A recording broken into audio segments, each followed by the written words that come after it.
Welcome to Science Hangout. I'm Sadashiva Pai from Science Mission. So happy New Year to all science lovers. So this is our first Science Hangout for the year. We have today Dr. Deborah Silva, Assistant Professor from Duke University with us. So in addition to winning several awards, Dr. Silva and during her graduate and undergrad postdoctoral studies, Dr. Silva won in 2009 National Human Genome Research Institute Intramural Research Award. In 2010, she was Whitehead Scholar. In 2013, Dr. Silva won Holland Prize Scholar Award in Neuroscience. And in 2015, she was Rutger Broad Foundation Faculty Scholar in Neuroscience. In addition, she is the guest reviewer for several journals and grant reviewer for funding organizations. She is also in the editorial board of several journals. Welcome, Dr. Silva. Thank you. Thank you for having me. Thanks for joining Science Hangout. So let's talk about your background, education, etc. Sure. So I grew up in Massachusetts, and I had an interest in science. I think pretty early on. I took a biology course in high school, and that really I think spawned my interest in science. And my father is an engineer, my mother is an artist, so I think it kind of brought these combined way of thinking about engineering, as well as using creative approaches in the world. And so I pursued a degree in biology from Tufts University. And after, while I was at Tufts, I had the amazing opportunity to work in a lab for a couple summers, and that's where I really got excited about science, and I was exposed to research for the very first time. And in my senior year of college, I took a developmental biology course, and I'll never forget when I took this course, because within just a few lectures, I fell in love with the subject, and just how it just spanned different fields and could be used to think about just fundamental questions in biology. So I went on to pursue my PhD from Johns Hopkins School of Medicine with Dr. Denise Montel, and I was working in cell migration using primarily Drosophila. And then for my postdoctoral studies, I decided to switch to another model organism using mice, and focused on more broadly neural development. And this is where I became just inspired by the questions you could ask about early development of the brain. So I was there for a few years, and I've been at Duke since 2010. And usually, whenever people move on in their career, they are supported by some mentors, coaches, and all. So do you have anybody in your career who helped you, mentored you, coached you? I would say I have been very fortunate, because I worked for several years before I went to graduate school. And so I had a mentor there, Jim Sellers, who was kind of the first to give me opportunities in science. And then my graduate mentor and my postdoctoral mentor, Denise Montel and Bill Pavin, have just been amazing for me in terms of helping me to learn how to run a lab appropriately, and helping me to balance. Both of them have families, so learning to balance how to do outstanding science, but at the same time have a life and raise a family. And in particular, since I've started my job, looking to my graduate mentor, because she's a very successful woman scientist, and she's really given me kind of ideas along the way, but also just inspiration that women scientists can excel and have a family, and also have fun doing science. And I know you are a busy person with all the research thing going on in your lab. So just I want to learn a little bit more about your hobbies and other interests in addition to the research. So yeah, as I mentioned, I have a family. I have two kids. Mm-hmm. So it doesn't leave a lot of time for hobbies these days. Yeah. But in fact, most of my time is either here in the lab or spent on the sidelines of soccer fields watching my kids. Yeah. But you know, when I do have time, some of the things I love to do, I love biking. Uh-huh.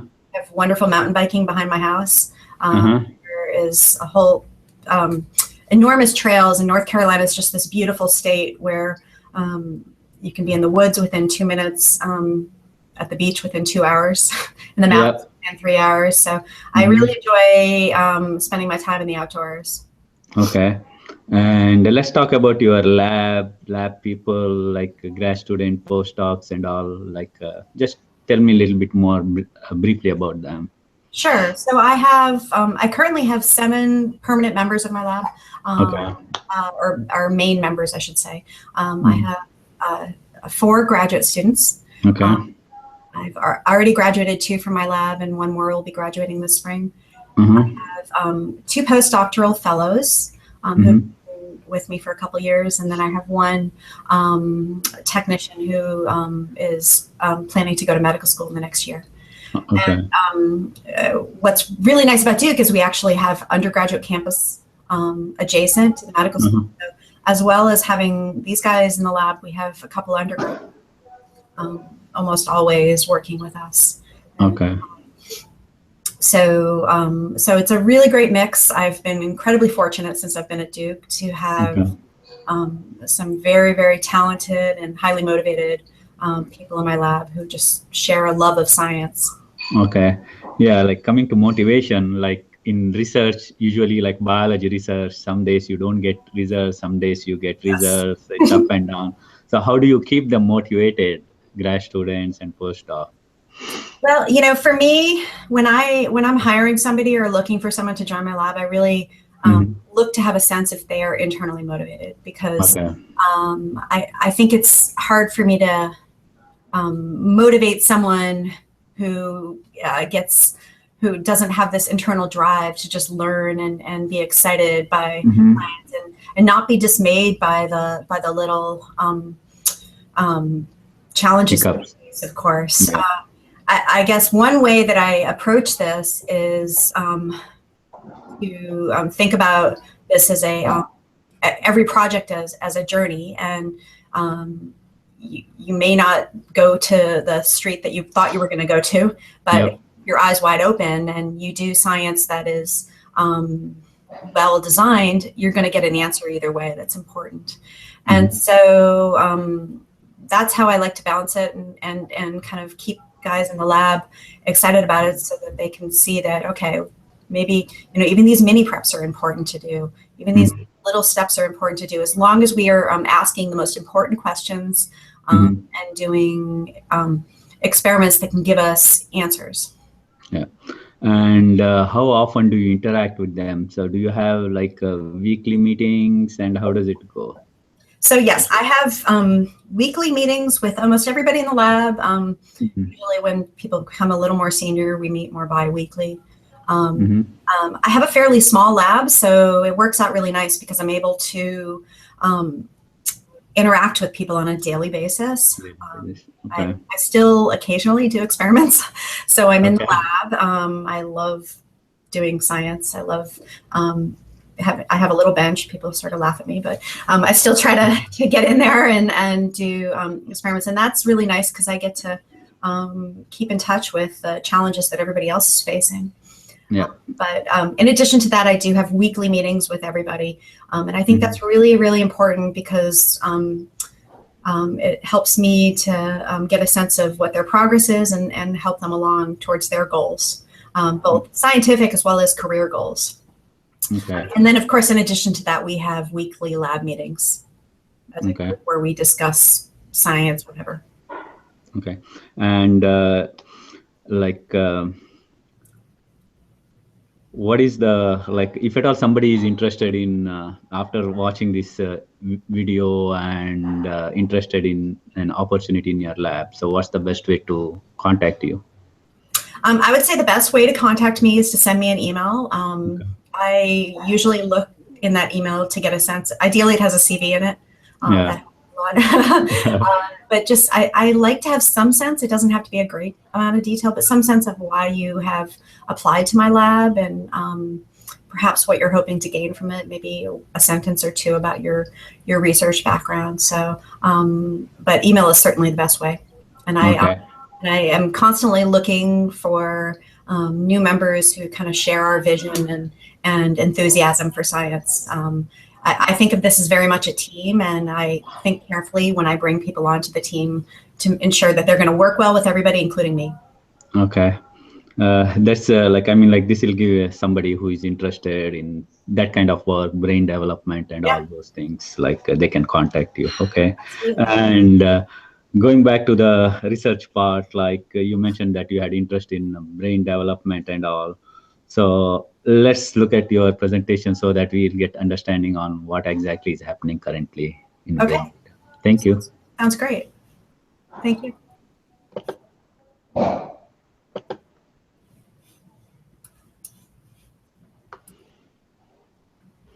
Okay, is that up?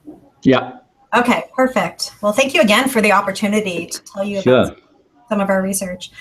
So today I'm going to be giving you kind of some overview and focusing in on a couple of aspects of our work. And what I thought I would start off with is this really amazing movie that is depicting a neural stem cell in a developing brain as it undergoes divisions. And you're going to see the cell now divide, and it produced two new cells as highlighted by these yellow arrows. And what these cells are absolutely essential to our body because they not only can produce more stem cells, but they also give rise to the neurons and ultimately glial populations of our brain. And so we're going to be talking about these cells largely today. So here I'm showing you an image depicting an early various stages of a developing human brain. And what I find absolutely amazing about this image is, as you can see, we start with a very, very tiny brain. And over the course of development up until adulthood, this brain undergoes massive expansion. And my lab in particular focuses on the structure of our brain called the cerebral cortex. Now, this is the structure of our brain that's essential for higher cognition, abstract thought, language, etc. And we know that our brains have undergone massive expansion, not only over the course of development, but over the course of evolution as well. And this is depicted here with these two images in which you can see a chimpanzee brain compared to a human brain. And the human brain is thought to be 2 to 3 times as large as a chimpanzee brain. And this expansion has, and particularly in the cerebral cortex, is thought to contribute to what makes us uniquely human. So we know that disruptions to development of the brain, in particular the cerebral cortex, can result in a whole host of neurodevelopmental disorders. Here I'm showing you just one of those examples of an unaffected patient. So these are MRI images of an unaffected patient, and then a patient who has a severe microcephaly. And microcephaly, of course, is a disorder in which brain size is severely reduced, and it's associated with intellectual disability. So one of the main goals of our lab is to understand basic fundamental processes that are important for both normal development and that go awry in disease. So how do we tackle this really challenging question? The main approach that we have been using is mouse models. And I wanted to show you some images to highlight the massive expansion that the mouse brain actually undergoes, similar to what I showed you with the human brain. And here I've highlighted with these dotted lines the developing cerebral cortex, beginning around halfway through development of the mouse embryo. And as you can see, the structure, and these images are in fact drawn to scale, this structure undergoes a massive expansion all the way to postnatal stages. So we're able to take advantage of mouse models to investigate important processes of development. And there are a number of of differences. There are a number of differences between mice and humans. For example, mouse models, mouse brains are smooth, whereas a human brain has folds. But there's also a number of really, really important similarities, and a number of the same progenitors as well as same types of neurons are present within the mouse brain, which gives us confidence that we can use these models to investigate brain development. And another important point I'd like to make is here on the left, I'm showing you an image of a human fetus from a pretty comparable stage to what's shown here. And what amazes me as a neurodevelopmental biologist is the remarkable similarity between this human embryo and the mouse embryo, which again gives us confidence that we can use these to investigate the brain. So now let me take you inside an embryonic mouse brain and give you a sense of what types of questions we're asking. So here I'm showing you on the top a cartoon representation of an embryo. And you can see here is the brain, this would be the eye, and this would be the ear. And if we were to make a cross section through this brain like this is what you would see. And these black regions here are depicting the ventricles of the brain. And in green are regions which are referred to as the proliferative zones or ventricular zones. And this is where active divisions of neural stem cells occur. So let's zoom in now on this region.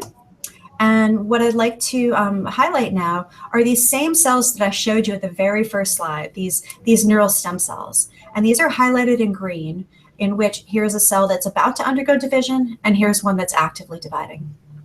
So as I pointed out earlier, these neural stem cells can self-renew, so they can produce more of themselves, but they can also directly produce neurons or indirectly produce neurons by generating a more specialized progenitor called an intermediate progenitor. So these are really complex but fascinating processes that are occurring in early development. And this is called, this process of generation of neurons is called neurogenesis. So let me just now show you an animation to give you a better sense of how this is actually working. So at the very, very early stages of development, our brains are composed largely of neuroepithelial cells. And these are cells that undergo divisions to self-renew, amplifying the population. And this serves the purpose of largely expanding the progenitor pool and beginning to expand our brains tangentially. And this would be an example of this type of division. Now, as neurogenesis proceeds, these stem cells are going to shift. And increasingly, now these are replaced by radioglial progenitors. And you can see now they're shifting in their types of divisions they undergo. Rather than producing primarily progenitors, as shown here in green, they're now going to go on and produce neurons, either directly or indirectly. And as also depicted here in the cerebral cortex, what these neurons end up doing is forming distinct layers of the brain. And these neurons are going to establish connections both with within the cortex as well as within other parts of the brain as well. And so here's an image, an immunofluorescence image, to give you a sense of what this would look like to us when we're studying it. We can use markers shown here in green to highlight the neural stem cell populations. And then this region in blue would be where neurons are located in this particular section. So one of the driving questions that we are fascinated by in my lab is how are neural stem cell divisions actually controlled? That is, how does a stem cell know to undergo this type of division, the self-renewing division, versus producing a neuron? And these are really critical questions because we know that disruption to these divisions, as I mentioned earlier, can result in various neurodevelopmental diseases. So the questions that we're interested in the lab is the following. First, we tackle this question of understanding how the brain develops in humans by thinking about evolution and using evolution to give us a sense of what are the differences between, say, a chimpanzee brain and a human brain, and can those differences tell us something about what makes our brains uniquely develop and function? And the second major approach that we use is to think about development, and in particular, just fundamental genetic and cellular regulation of neurogenesis. And our ultimate goal of this, as I mentioned, is to understand better causes that could lead to diseases such as microcephaly. And what I'd like to point out is that stem cell regulation, neural stem cell regulation, seems to be a unifying theme to all of these pieces of the puzzle. So I wanted to briefly give you a sense of our work on evolution. And in particular, we have been interested in identifying human-specific changes in our genome, that is, changes that have arisen only on the human lineage compared to a non-human primate such as a chimpanzee. And last year, actually 2015 now, we identified one such human-specific change in a enhancer. So this is a gene regulatory sequence that we discovered has a role in driving gene expression within the developing brain. And as you can see from this image, we can use mouse models to investigate this enhancer activity. Shown here in blue is activity of the specific enhancer taken from the human, as well as the orthologous chimpanzee sequence. And what I'd like you to appreciate is the robust gene activity of the human enhancer compared to the chimpanzee enhancer. So this suggested evolutionary differences in this particular sequence. And in fact, it's only 16 differences over a 1.2 kb sequence, which is actually quite remarkable. These were sufficient, these 16 differences were sufficient to promote much higher activity in the developing cerebral cortex. And we went on to discover that it also was sufficient to promote more neuron production, as well as lead to a 10% larger brain size. So we continue to investigate this particular enhancer, as well as additional enhancers that we have discovered that have obtained these human-specific differences. And here I'm showing you a couple that we're very excited about and actively pursuing. So we are also investigating how these enhancers function in progenitors and shape progenitor behavior, not only using these mouse models, but also taking advantage of induced pluripotent stem cells that we have been fortunate to obtain from collaborators that have been generated from both humans and chimpanzee fibroblasts.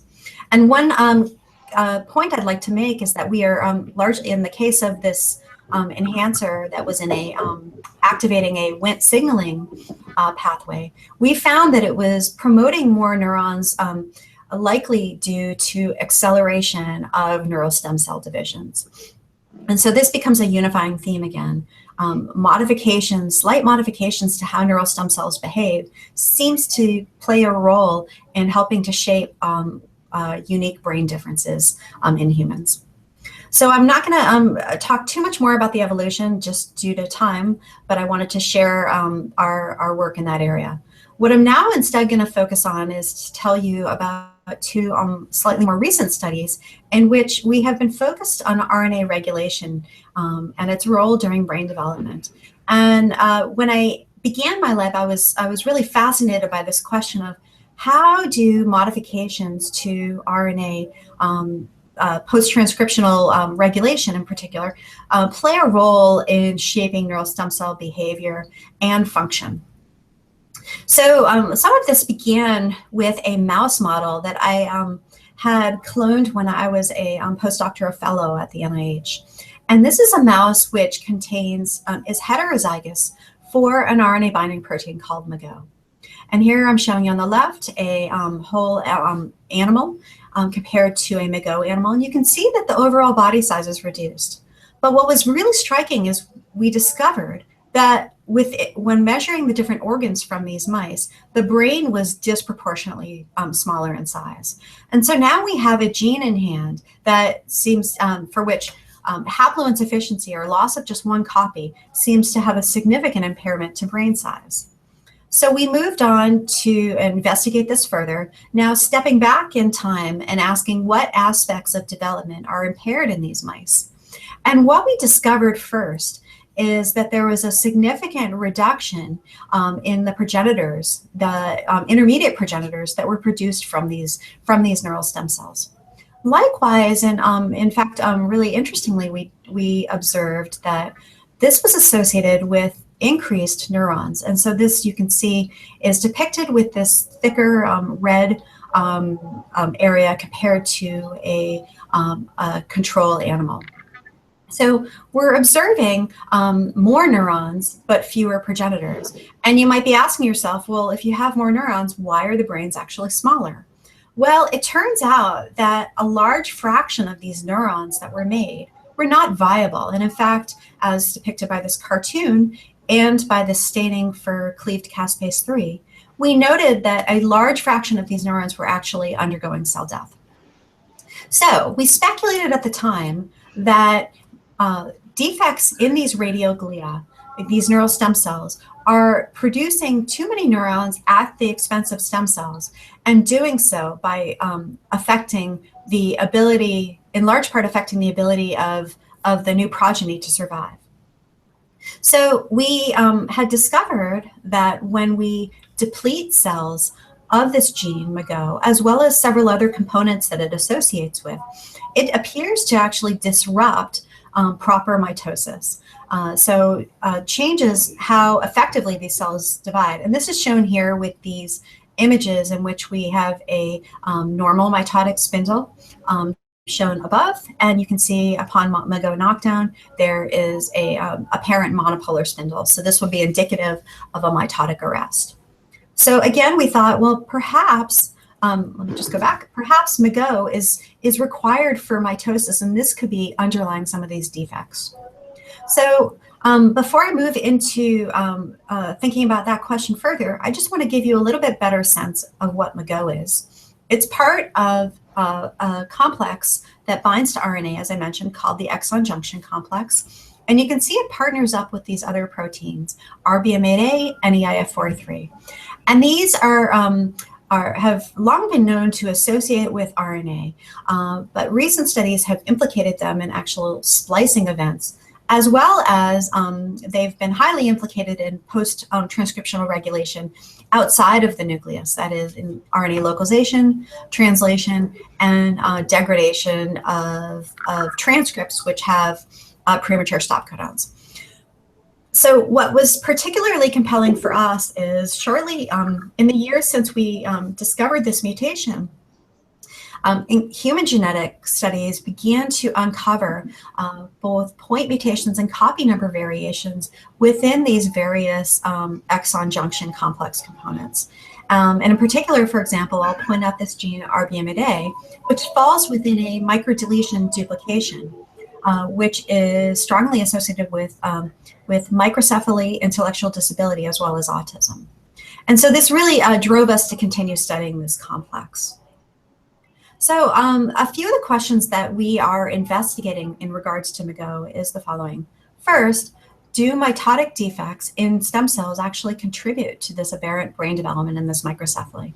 And second, we were interested in whether MAGO functions in conjunction with other RNA binding proteins, particular with RBM8A and EIF43 during brain development.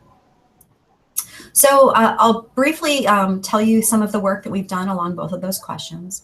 So towards that first question, we hypothesized that MAGO controls cell fate by regulating mitosis. And our predictions were the following: that mitosis defects should be evident in these neural stem cells in vivo, or in vivo.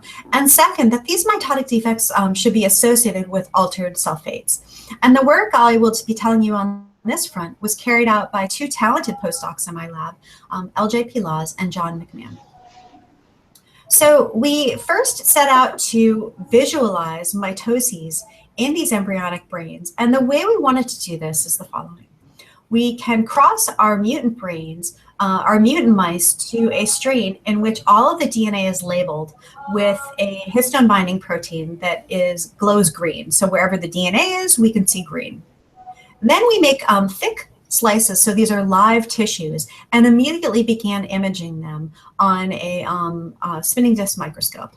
So we're going to be focusing in the next two slides on this region here, which is adjacent to the ventricle and is where these neural stem cells are undergoing division. So here I will show you the control. And what I hope you can appreciate is the dynamic, but also highly remarkably similar division time that these neural stem cells are undergoing. And in fact, in the control, the divisions occur over the span of about an hour.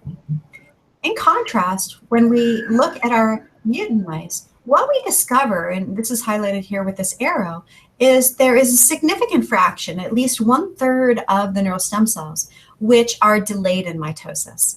Now, an important point about that is over the course of our imaging, our 5-hour imaging, we were able to discover that most of these delayed cells actually proceeded through mitosis and gave rise to 2 new cells. So we wondered, what are these cells that they are actually generating? And so we turned to another approach to be able to investigate cell fate directly. And this is an approach in which we now used a mouse in which new neurons were labeled using a DS-RED under control of a neuronal promoter called DCX. So we can isolate primary neural stem cells from mouse embryos, control and mutants, and then we can watch these cells as they divide, and then if they turn on red, we know that they are becoming a neuron. So the first question was, can we use this assay to recapitulate this mitotic delay? And here's the data to show you that yes, this seems to be the case. We can still see delayed mitoses in these mutant progenitors. And so this is the question that we were interested in investigating. And in particular, I'll point out, in these MAGO mutants, we had observed both increased differentiation as well as increased apoptosis. So here's a movie to depict what I've just shown you. These neural stem cells will undergo divisions, and you can see it gave rise to 2 new red cells, which would be an example of this type of division. Now, interestingly, in the control, the large fraction of divisions at this particular age are progenitor producing. And this is also the case for the MAGO mutants, which were not delayed in mitosis, suggesting that having a MAGO mutation alone isn't sufficient to change the cell fate. However, in those MAGO mutants that had this mitotic delay, we noticed a significant shift in the types of divisions they underwent. So now they're producing more neurons at the expense of producing new stem cells. And I don't have time to show you the data, but we also observed a similar outcome in apoptosis. So that is, the delayed cells gave rise to more apoptotic cells at the expense of viable cells. So here's our model for MAGO. These neural stem cells, as I pointed out, undergo early divisions to expand and then begin producing neurons. And in a MAGO mitotically delayed progenitor, these cells will instead produce neurons at the expense of stem cells, thus depleting our stem cell pool. And they also produce cells that are not viable. So the overall result of this, as depicted by this cartoon, is that you have fewer stem cells, you have fewer neurons, and then you have a smaller brain. And I don't have time to show you the data, but you can look at the paper. Importantly, we discovered that this causal relationship was actually recapitulated using drugs in which we could delay stem cells in mitosis and see that this was sufficient to drive them towards a neuronal cell fate. So we found that the prolonged mitosis was inducing apoptosis in a p53 dependent fashion. And we are currently investigating mechanisms by which it's leading to this precocious differentiation. And one of the ideas that we have in mind is that there may be damages associated with the prolonged mitosis that are evident just as these cells are beginning to divide. And this is an area that we're investigating. So how does this relate back to disease? Well, it turns out that virtually all of the genes that are associated with recessive microcephaly encode mitotic regulators, and in many cases have been shown to regulate mitosis. So we think that this could give us a new mechanism to help explain maybe some of these cases of microcephaly. That is, in these cases, perhaps what's happening is that mutations in these genes are not simply just leading to no cells dividing at all, but rather they're changing the overall brain size by changing the fates via prolonged mitosis. So now I'm going to move on and tell you about our work to think about how, a little bit more mechanistically, how is MAGO actually functioning? This is part of an RNA binding complex. And we hypothesized that this complex, the components in this complex work together to control brain development, because in other contexts, they actually are thought to work in collaboration. And the work I will be telling you about was carried out by a thesis student who's since graduated from my lab, as well as a postdoc in my lab, both very talented. And we predicted the following, that if these components are working together, they should show similar mutant phenotypes, microcephaly as well as neurogenesis, and we should observe similar downstream targets. So we made conditional alleles of each of these different components. So this is using the Cre-Lox system to deplete these genes from specific regions of the brain. And what you can see here, if you look closely, is that in particular, RBMA and EIF43 have a very striking microcephaly and remarkably similar to each other.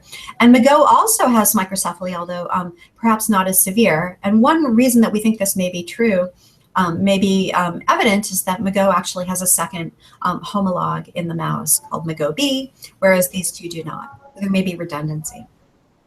So mutation of these genes leads to smaller brain. And what I don't have time to show you is that mutation also leads to similar defects in progenitor proliferation as well as neuronal cell fate.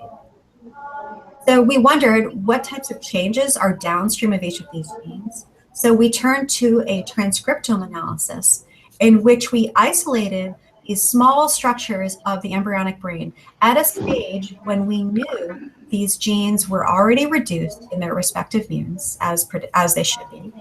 However, there was no notable defects in viability, suggesting these were appropriate ages to collect these samples. And we carried out various types of genomics and proteomics approaches. And I'll tell you about how we followed up on one of these observations, which is the transcriptome analysis. Remarkably, even though these are really critical genes, led to relatively few transcript changes. Ranging from 0.4% to 2.9% of the transcripts which are expressed in the developing brain. So we took an unbiased bioinformatic approach to investigate if we could learn anything about the types of genes that were changed. And this is depicted here, in which you can see within each of these different mouse mutants, there was enrichment only for 3 different types of proteins, ribosome-associated proteins, proteasome-associated proteins, and the p53 signaling pathway, suggesting that these may be common ways in which this complex regulates the brain. So we focused in on one of these pathways, p53, and used validation to convince ourselves that there was indeed an upregulation of p53 in all 3 of these mutants. And then we asked the very simple question, if p53 is upregulated in each of these mutants, does its activation actually help to explain the microcephaly? So we can do this by using mouse genetics, in which we simply cross these different mutants onto a p53 deficient background. So here would be a control brain. Here would be a MAGO mutant brain. You can see it's much smaller. And here is a MAGO mutant brain on a background of p53. So what this suggests is that having removing this overactivation of p53 is sufficient to largely rescue the reduced brain size that was evident in MAGO, and it partially rescues the microcephaly evident in the other 2 mutants as well. And you can look at this paper to learn more about that study. So altogether, our work is suggesting that this complex works together to inhibit p53. And we actually think that this activation of p53 may play a role in why we have a mitotic delay in the neural stem cells, which we believe is ultimately associated with smaller brain size. So we are really excited about this because it suggests that this complex, this RNA binding complex, is critical at very early stages of brain development to help fine-tune gene expression, as well as spliceoforms, or splicing that's occurring in neural stem cells and neurons. And we're also very excited because, as I pointed out at the beginning of my talk, these components are associated with intellectual disability, autism, and in some cases microcephaly. And so it may be that we can use some of these findings to gain insights into causes of these diseases. So for the last part of my talk, I want to now share with you a more recent study that we carried out that was published at the very end of 2016, investigating more cell biological roles for RNA in neural stem cells. So I would like to point out that these neural stem cells, we've been mostly focused on what's happening down here in the nucleus and during cell division. But what I'd like to point out is that they have this really elegant and beautiful long process that can extend hundreds of micrometers in the mouse or even thousands of micrometers in the human brain. And it forms these small structures at the brain shown here called end feet. Now, what's fascinating about this is that this local composition is quite different from other parts of the neural stem cell. That is, these end feet are surrounded by interneurons as well as upper layer excitatory neurons, vasculature, fibroblasts, and the overall meninges, as well as the basement membrane.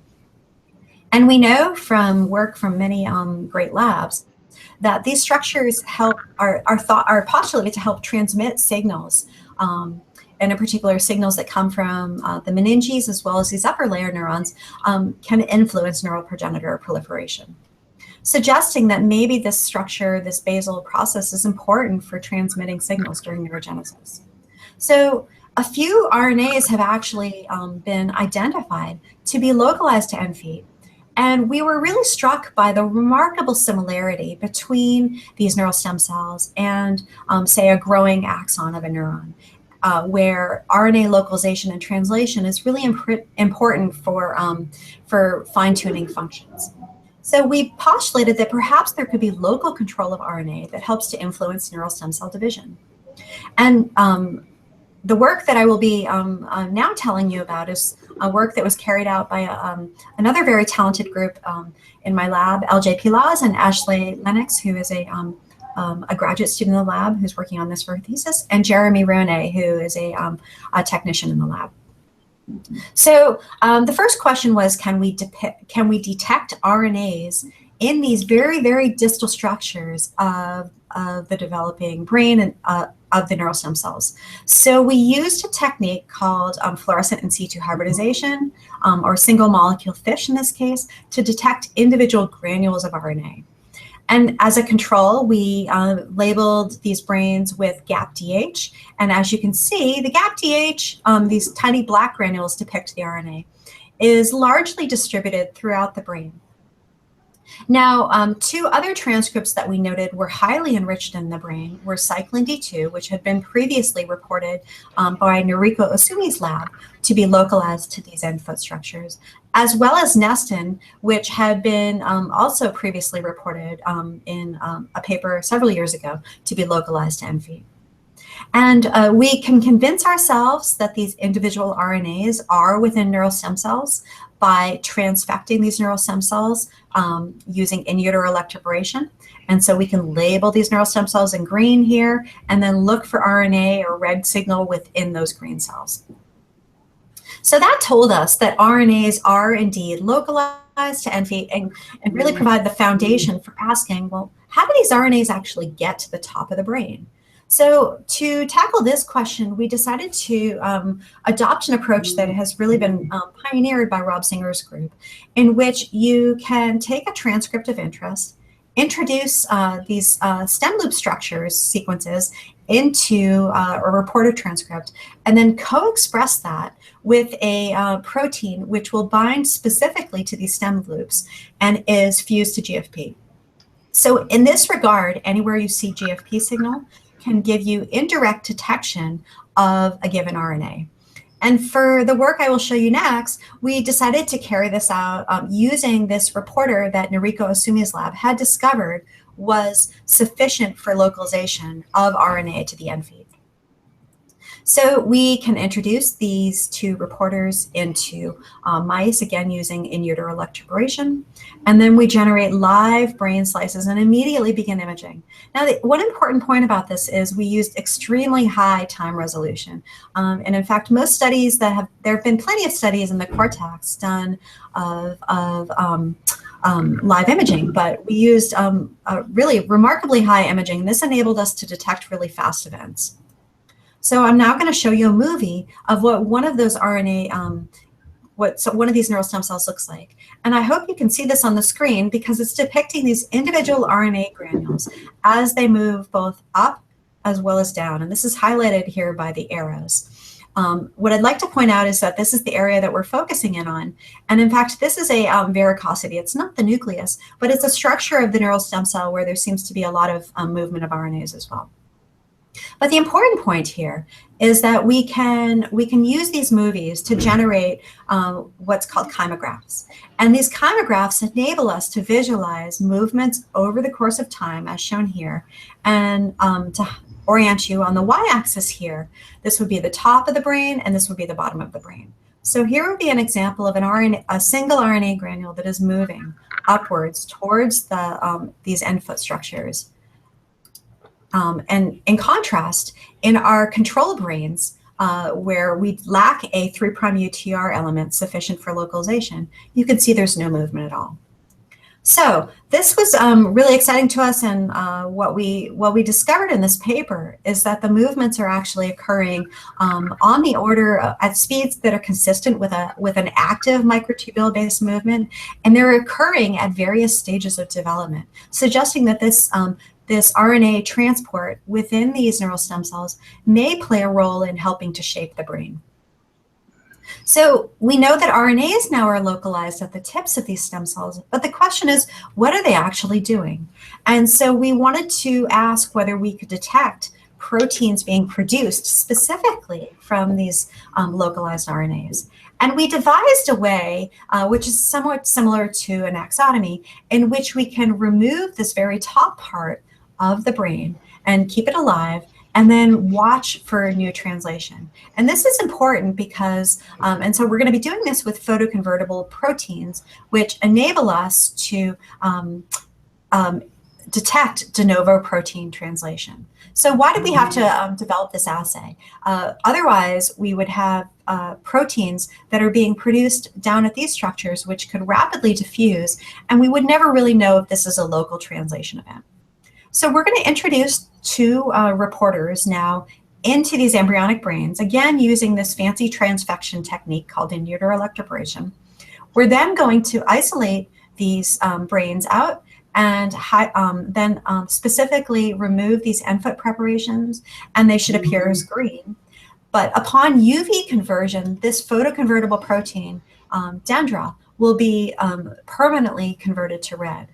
And this provides us a really valuable tool, because then any new green protein we know is de novo or new translation events. So this is what the data looks like. In a no UTR control and in a 3' UTR control, you can see that prior to conversion, the Dendra is green, and then following conversion, we have converted all of this green to red in both cases. Now, without having this localization element, we see no recovery, which suggests that there is indeed no new translation. In contrast, with this inclusion of this 3' UTR, I hope you can see this on the screen, we see significant increases in recovery of green fluorescence. And this tells us that this is de novo translation. Now, an important point that I don't have time to show you, but I refer you to our paper, is that these translation events can be blocked by translational inhibitors. And we know that these translational events seem to be, appear to be regulated. That is, not all end feet show active translation. And this is an area that we're really fascinated by, to understand what are the intrinsic and extrinsic regulations of these neural stem cell translation. So the final piece that I want to share with you today in regards to this story is we wanted to understand what are some of the RNA binding proteins that may be important for promoting these local translation events. And we happened upon a RNA binding protein, FMRP, that had been previously been suggested to localize to these end feet. And indeed, when we express a fusion protein for FMRP in these neural stem cells, you can see all these single dots are presumed FMRP granules, and you can see it becomes highly enriched in these end feet. Now, you may have heard of FMRP because mutations in FXR, which encodes FMRP, cause Fragile X syndrome, which is a form of autism. And we know from work from many outstanding groups that FMRP plays critical roles in, is thought to play roles in neural progenitor proliferation, as well as in neuronal migration. But really, it's poorly understood how deficits in cortical development conferred by FMRP mutation could result in this mutation, in this disease. So we decided to use this FMRP essentially as a tag to pull out the local transcriptome within these end feet. So this takes advantage of an approach called RNA immunoprecipitation, which has been pioneered by many groups, including by Jack Keen's group here at Duke. And we were able to specifically express this tag version in the brain and then collect these end feet at a stage at which these neural stem cells had not yet produced neurons that were localized to these tops. So we're only going to be looking now at FMRP, which is within these end feet. And we can use what's called an RNA immunoprecipitation approach, which essentially uses an antibody-based method to isolate all of those RNAs associated with FMRP. And then we can use microarray analysis to detect those RNAs that are enriched within end feet. And what we were really excited about when we looked at the data was the following. So first of all, we found that there were 115 transcripts that showed significant enrichment, both above our negative control and above the total input. And what I hope you can appreciate here is that when we step back and ask what types of transcripts are encoded up there, we see that there is a strong enrichment for proteins, for transcripts encoding cytoskeletal protein, as well as signaling proteins and chromatin regulatory factors. And what was also interesting to us is that we noted that there was a strong enrichment for transcripts that are associated with autism, which would be consistent with the idea that FMRP is associated with RNAs that may be important during brain development for potentially for this disease. The other observation that we made was that FMRP targets that we had identified in these end feet structures were some of the same ones that had been observed in the adult brain. So we took one of these targets and asked, does FMRP actually regulate it? And the way that we did this was now using in situ hybridization. And what we found is that in an FMRP mutant, we see a significant reduction in localization of this transcript, which encodes a non-canonical motor protein, kinesin. Likewise, we observed that when we used our live imaging assay, we could see a significant reduction in the speeds at which FMRP moved these KIF26A reporter constructs.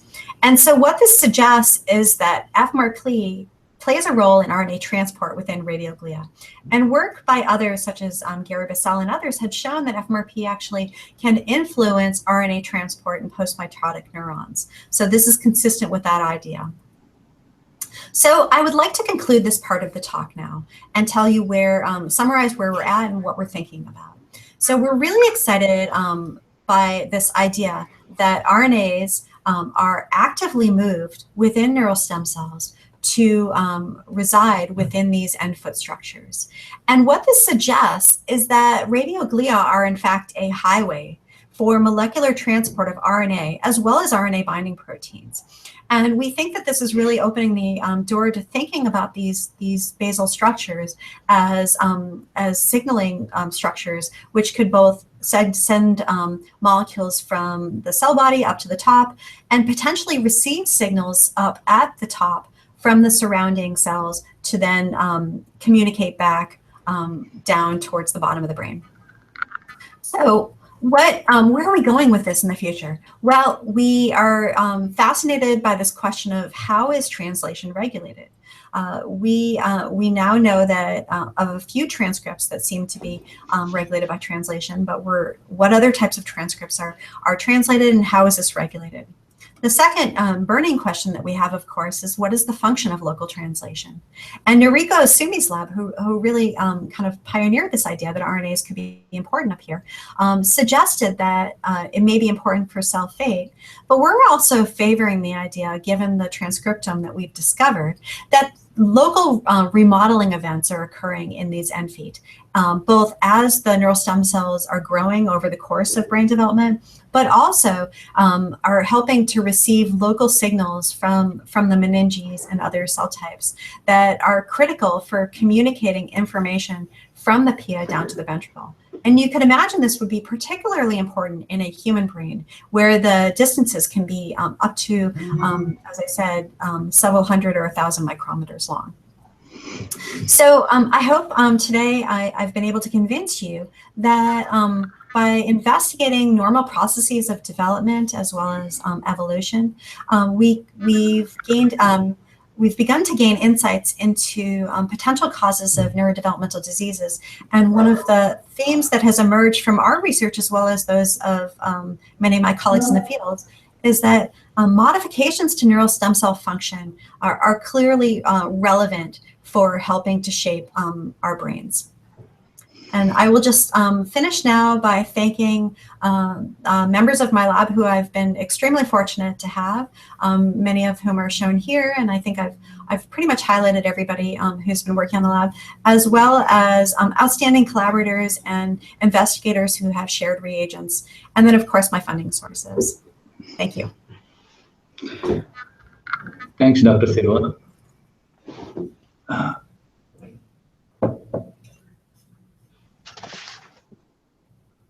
So can you please stop sharing? Stop sharing. Yeah. Okay. That would. Okay. So that's an interesting talk. I had seen some of the papers about radial glia and all those things. One of the questions I have is like, is maybe related or may not be related when you talk about the microcephaly. So there is a lot of like a Zika virus causes microcephaly. Yes. So I'm trying to see, like, is there any connection? Can you build that connection between Zika and whatever you see in the mouse brain? Yes, absolutely. And I think, yeah, the Zika, so you're pointing out the recent discoveries that Zika virus infection prenatally is associated with a significant incidence of smaller brain size in babies that are born.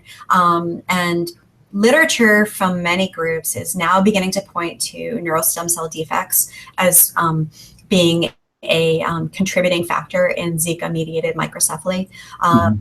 A number of groups have used both mouse models as well as human brain organoids to show that if you infect with Zika virus, neural stem cell divisions, as well as it can lead to defects in neural stem cell divisions, as well as overall survival of cells in the brain.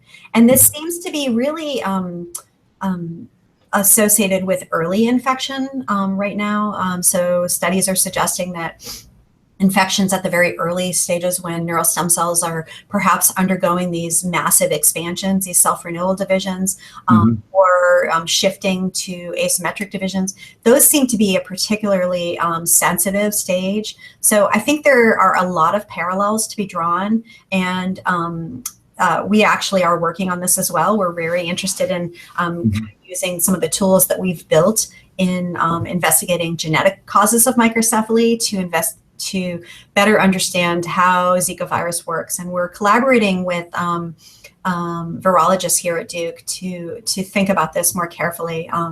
It's a fascinating and extremely fast-moving field. Yeah. So I thought, like, as soon as I heard microcephaly, I thought, okay, maybe you can build some connections there. Yeah, there absolutely are. And there's microcephaly. People are now finding that microcephaly genes themselves, the genetic causes, are influenced by Zika virus as well. Yeah. So I think because of the lack of time, so we won't go further much because it's almost like going to be 8:30 Okay. for us. And I really thank you for taking time and your effort in bringing this your research to our viewers, and really wish you good luck in all your future research. And we welcome you anytime. Like if you think that there is more you can say about your work, please shoot me an email, and we'll have another one whenever you are ready. Okay, sounds great. Well, thank you again for featuring the work from our lab. It was really a pleasure. Yeah, thank you so much. Thank you. Bye-bye.